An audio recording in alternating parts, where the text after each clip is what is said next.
Halo, Assalamualaikum warahmatullahi wabarakatuh. Selamat pagi dan semangat pagi. Pada kesempatan kali ini, saya akan paparkan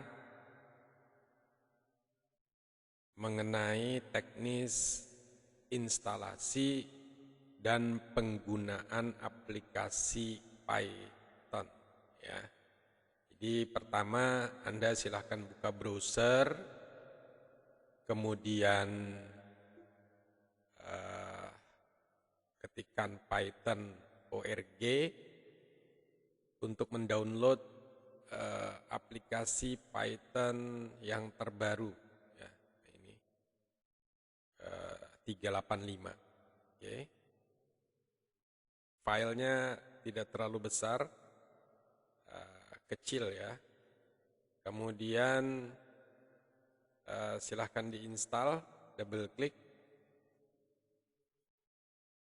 kemudian diinstal next. Ini karena sudah ada di laptop saya, Anda tinggal ikuti instruksi teknis instalasi aplikasi seperti pada umumnya proses menginstal. Ya, ini kalau saya buang uninstall, misalnya,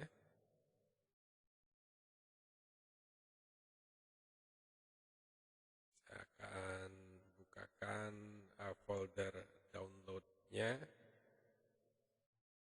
Nah ini sudah ada ya. Kita tunggu dulu proses uninstallnya.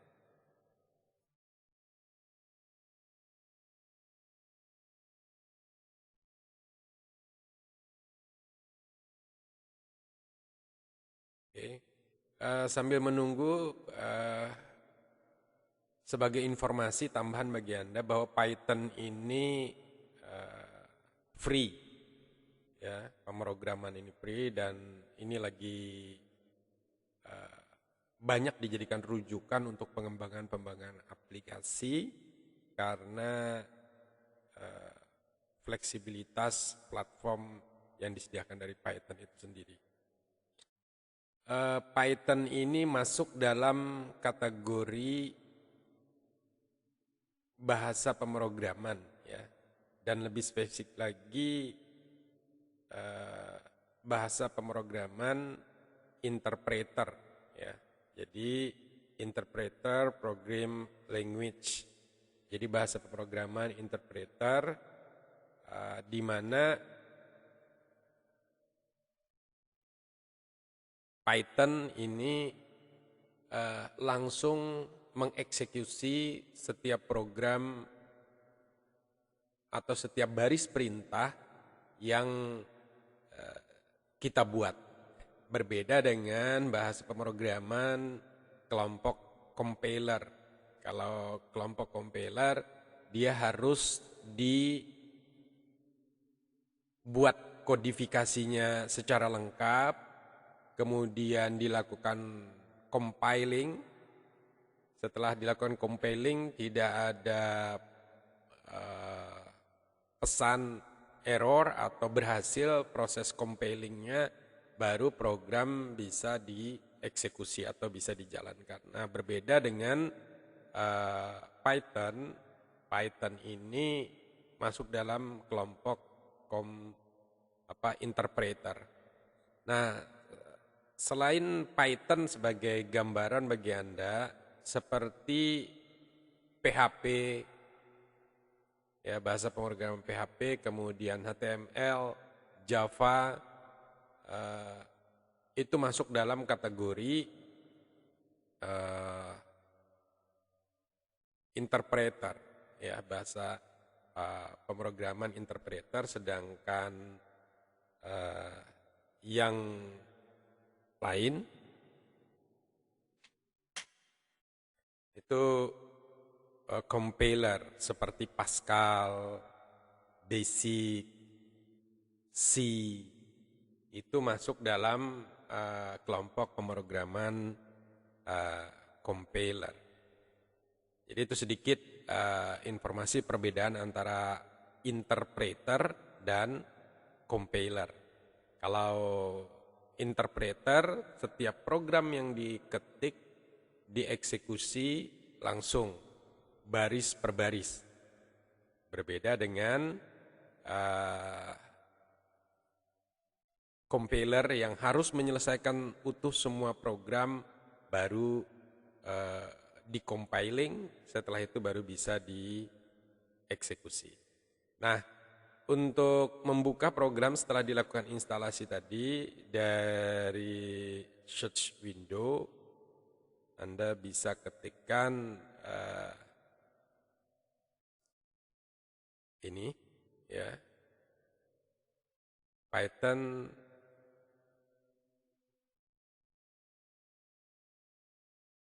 nanti akan terbuka interface-nya. Ada yang modenya semacam ini, ada juga nanti mode pilihannya itu adalah CLI atau Command Line Interface. Nah, ini Command Line Interface cuma basis shell Windows, ya. Oke, inilah tampilan dari bahasa pemrograman Python interpreter. Jadi ketika saya mengetikkan, misal ini print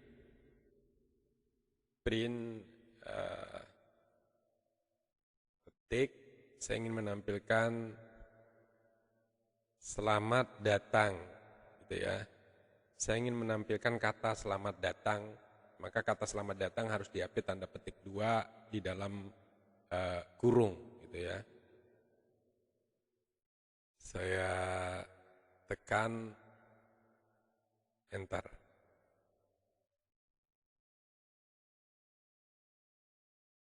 Oke, saya ketikkan print, buka kurung, selamat datang. Saya tekan enter, maka hasilnya selamat datang. Mungkin Anda melihat, ya, di bagian pertama ketika saya mengetik print selamat datang itu gagal. Kemudian di yang kedua saya berhasil. Mungkin Anda lihat perbedaannya di mana? Ya, perbedaannya ada pada receiver words atau perintah print itu sendiri yang case sensitif. Ya, dia menggunakan huruf kecil semua. Jadi ketika Anda menggunakan print, ini kalau saya gunakan print huruf besar, ketika saya ketik buka kurung petik, ini tidak ada pop-up-nya, ya, tetapi ketika saya menggunakan kata print buka kurung, itu langsung ada pop-up menunya untuk referensi bagi Anda dalam mengetik. Ya, saya ulang, ketik hello guys. Ketika saya tekan enter, langsung keluar hasilnya. Inilah yang dimaknai dengan interpreter. Jadi dia langsung menerjemahkan, mengeksekusi baris per baris. Berbeda dengan aplikasi lain yang compiler seperti Pascal, kemudian C atau Basic, COBOL, Fortran, dan lain sebagainya. Bahasa pemrograman-pemrograman seperti itu, dia compiling dulu.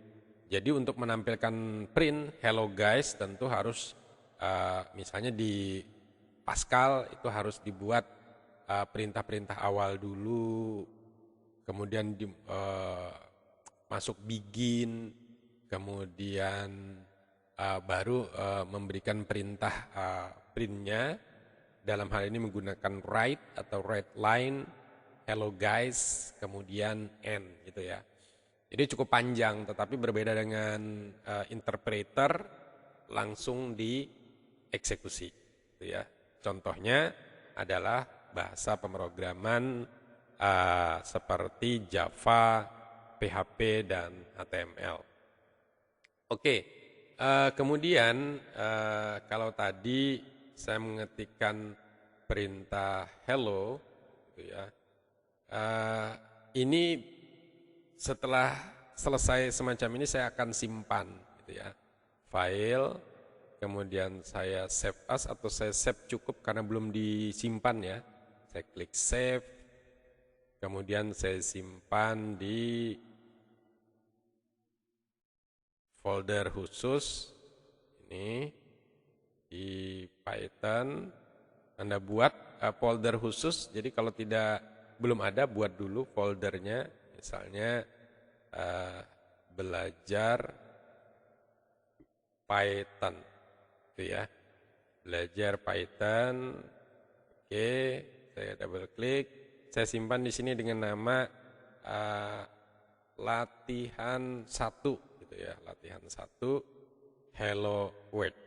Nah, ini setelah saya simpan semacam ini, saya tutup misalnya, itu ketika saya buka langsung di D, kemudian data, belajar Python, ini ada satu file latihan 1. Extensionnya PA,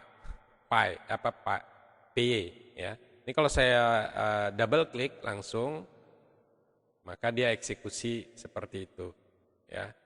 Nah, ini saya klik kanan, saya edit. Di sini saya bisa run ya. Saya bisa running modul.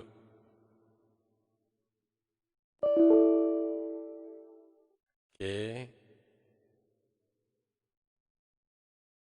Ini harus dibuang terlebih dahulu. Itu ya.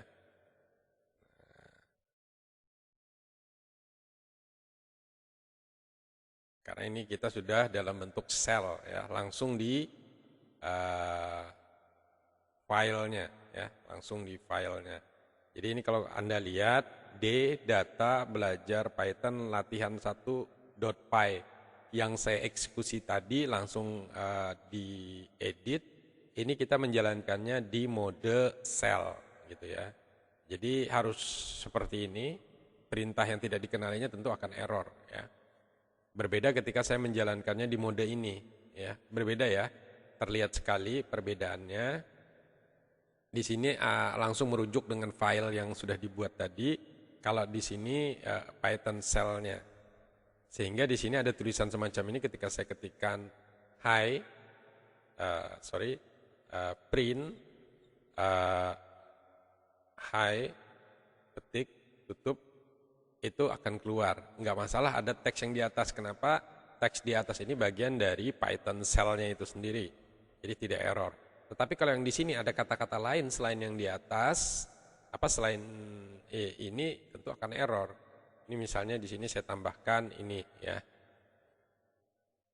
Maka ketika saya eksekusi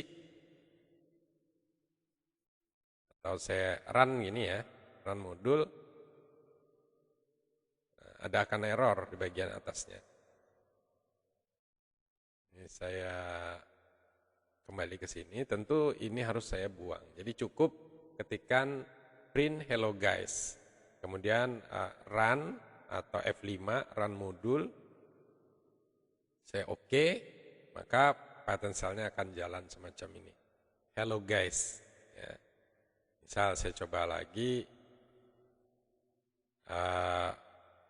print hello Budi misalnya.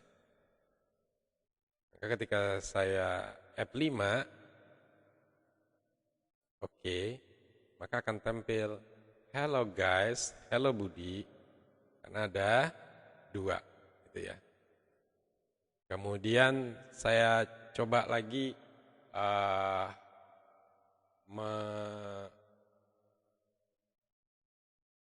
membuat operasi matematik misalnya, ya. Misal di sini kalau saya langsung di Python shell-nya, gitu ya, saya ketikkan misalnya 8 tambah 8, hasilnya langsung dieksekusi 16. Jadi nggak perlu lagi saya membuat perintah seperti di Pascal misalnya, di COBOL harus ada strukturnya dulu, masukkan variabel segala macam ya.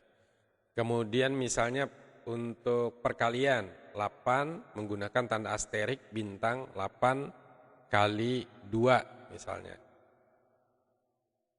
8 kali 3. Kemudian untuk pembagian 20 bagi 2 misalnya. Itu ya. Semudah itu ya, semudah itu untuk proses eksekusinya. Kemudian misalnya 20 kurang 2, 18. Jadi kita sudah belajar penambah operasi matematik dengan operator plus, minus, asterik untuk perkalian dan pembagian. Kemudian bagaimana ketika digabung misalnya operasi ini 8 tambah 8 kali 2. Menurut Anda hasilnya berapa? Kira-kira berapa hasilnya? Oke, 8 tambah 8 kan 16 nih. Kemudian kali 2 harapannya menjadi 32 gitu ya. Tetapi ketika kita eksekusi apa yang terjadi? 24. Kenapa? Karena di dalam operator ini ada hierarki matematik yang harus diikuti. Artinya 8 tambah 8 kali 2, maka program akan mengeksekusi hierarki tertingginya. Ya, hierarki tertingginya yakni mulai dari pembagian dulu, perkalian, pengurangan, baru penjumlahan. Ya. Nah, supaya sesuai dengan harapan, maka saya harus menambahkan buka kurung 8 tambah 8 tutup kurung kali 2. Nah, ini baru sesuai harapan. Jadi dia akan memproses apa yang ada di dalam buka kurung tutup kurung dulu, baru nanti akan diproses dengan operator yang lain. Kita coba yang lain lagi, misalnya 2 kali 2 tambah 3 tambah 20 bagi 4. Ini berapa kira-kira hasilnya?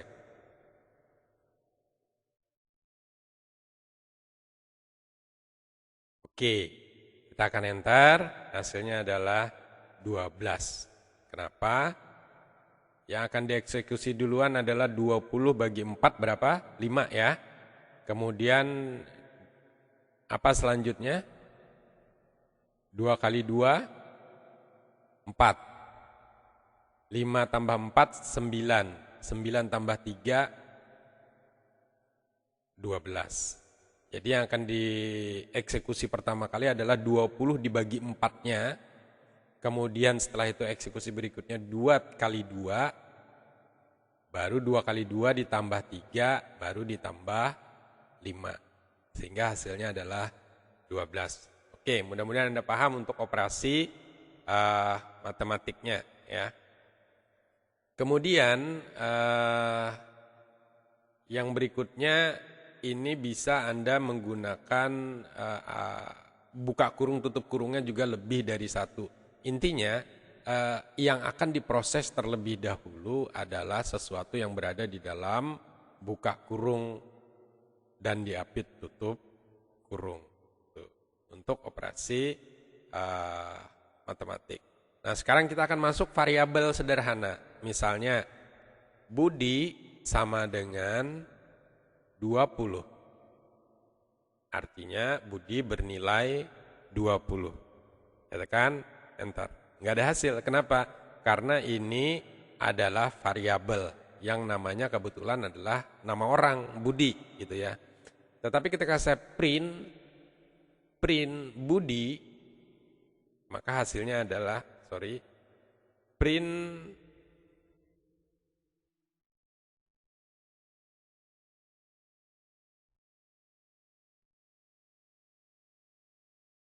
Budi, ya, print buka kurung Budi variabelnya. Oke, 20. Itu ya. Kemudian kalau saya buat semacam ini, yang terjadi adalah print Budi bisa nggak kali Budi tutup kurung. Hasilnya adalah 400. Artinya Budi dikali Budi 20 dikali 20 sama dengan 400. Jadi Budi ini adalah nama variabel, bukan nama orang, gitu ya. Semoga Anda memahaminya. Jadi misal kita gunakan nama variabel lain ya, misalnya buku, gitu ya, supaya lebih mudah memahaminya. Buku jumlahnya sama dengan 21, gitu ya. Kemudian pensil sama dengan buku. Oke, buku sama dengan 21, pensil sama dengan buku. Artinya pensil itu pun nilainya sama dengan nilai buku, ya, ini 21. Ketika saya print cetak pensil, hasilnya tentu adalah 21. Itu ya. Nah, jadi ketika saya buat semacam ini, hasil sama dengan buku ditambah pensil. Berapa hasilnya? 21 ditambah 21. Saya klik print, buka kurung, hasil. Jadi variabelnya itu terus dibaca ya, terus terbaca. Saya klik, maka 42. Nah, ini operasi variabel. Ya. Bagaimana kalau saya ketikkan misalnya semacam ini, pensil sama dengan 3. Maka ketika saya klik print hasil, kira-kira berapa? Ada yang tahu? Jadi sekarang saya interupsi, pensil itu sama dengan 3. Jadi pensil itu bukan 21. Ketika saya print hasil,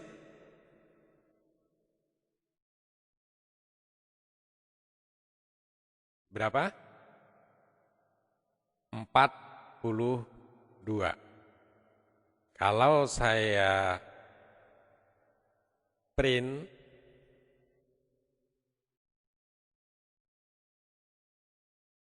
sama dengan, kecuali hasil sama dengan buku ditambah pensil. Nah, ini baru hasilnya berubah, karena variabel yang kita cetak adalah variabel hasil. Sementara pensilnya memang diinterupsi, ya. Pensil sama dengan 3, kita memang menginterupsi nilai variabel pensil. Yang tadinya pensil sama dengan buku menjadi pensil sama dengan 3. Tetapi yang kita cetak adalah hasil. Dan hasil itu sudah ada nilainya sebelumnya, yakni 42. Nah, berbeda sekarang hasil sama dengan buku tambah pensil. Maka ketika saya print hasilnya adalah 24, gitu ya. Jadi sama ketika sekarang saya interupsi lagi si pensil, pensil sama dengan 10.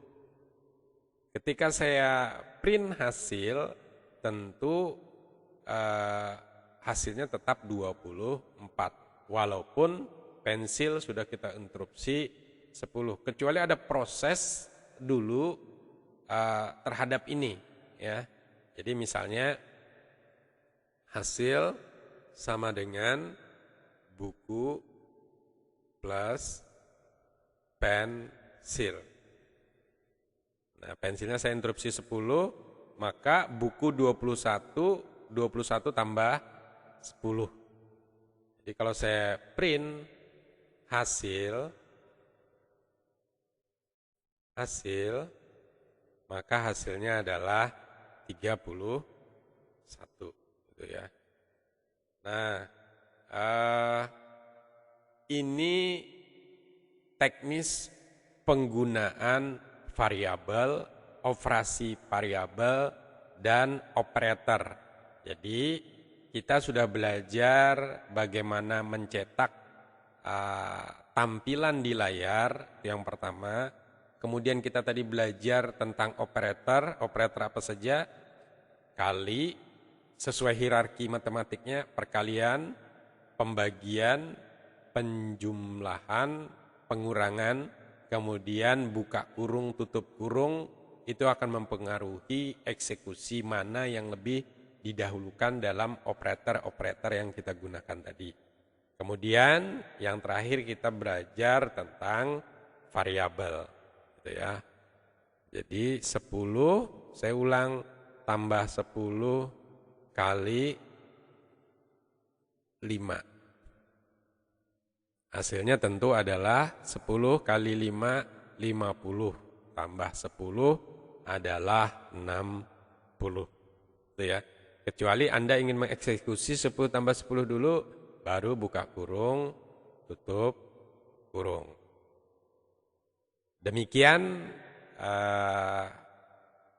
sesi pertama untuk pembelajaran bahasa pemrograman Python yang masuk dalam kelompok bahasa pemrograman interpreter. Artinya langsung dieksekusi seketika, itu juga setiap baris program yang kita ketikkan. Semoga jelas. Jika ada yang ingin ditanyakan, silahkan di bagian kolom komentar video berikut ini. Sekian, terima kasih. Assalamualaikum warahmatullahi wabarakatuh.